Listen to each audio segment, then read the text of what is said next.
Hello, my name is Ziervogel, and I'm a research associate professor at the University of New Hampshire with the Ocean Process Analysis Laboratory, OPAL, and we are one of the 5 centers in the Institute for the Study of Earth, Oceans, and Space. And I happen to be the director of the center.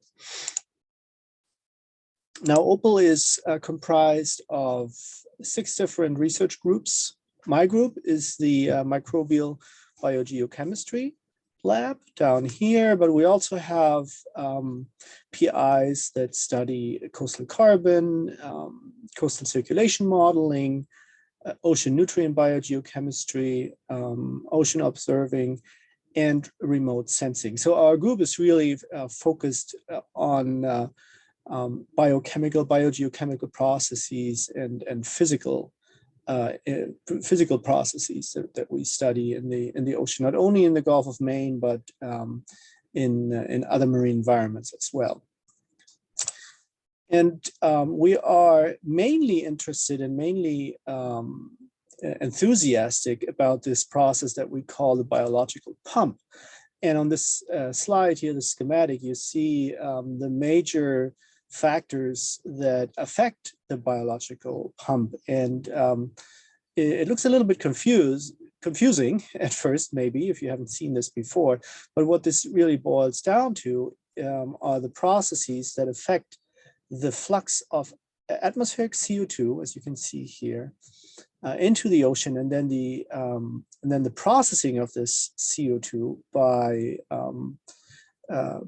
marine organisms, which then eventually sequester this atmospheric CO2 that they fix in the deep ocean, and which, again, gets transported down to the deep ocean and then eventually buried into the seafloor, which is really an important aspect of the ocean uptake of atmospheric CO2 and storage and regulating the global CO2 fluxes on this planet. And my group is mainly interested in these, and I highlight these aggregates here in the middle of this schematic, the marine aggregates. We call them marine snow, actually. So these particles, they form from phytoplankton production, zooplankton grazing, and fecal pellets, and bacterial interactions with the organic matter. And these particles are millimeter sized. You can see here on the right, those are microscopic images of marine aggregates or marine snow, and they can sink pretty fast through the water column, 100 meters per day.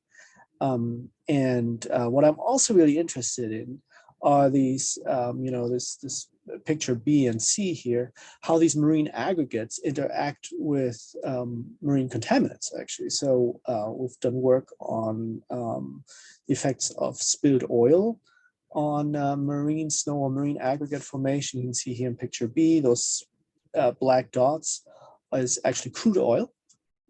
And we've done experiments and field observations in the Gulf of Mexico following the BP oil spill. And we found out that the sinking of marine snow with oil, we call them marine oil snow, really was a substantial sink of the spilled oil in the Gulf of Mexico.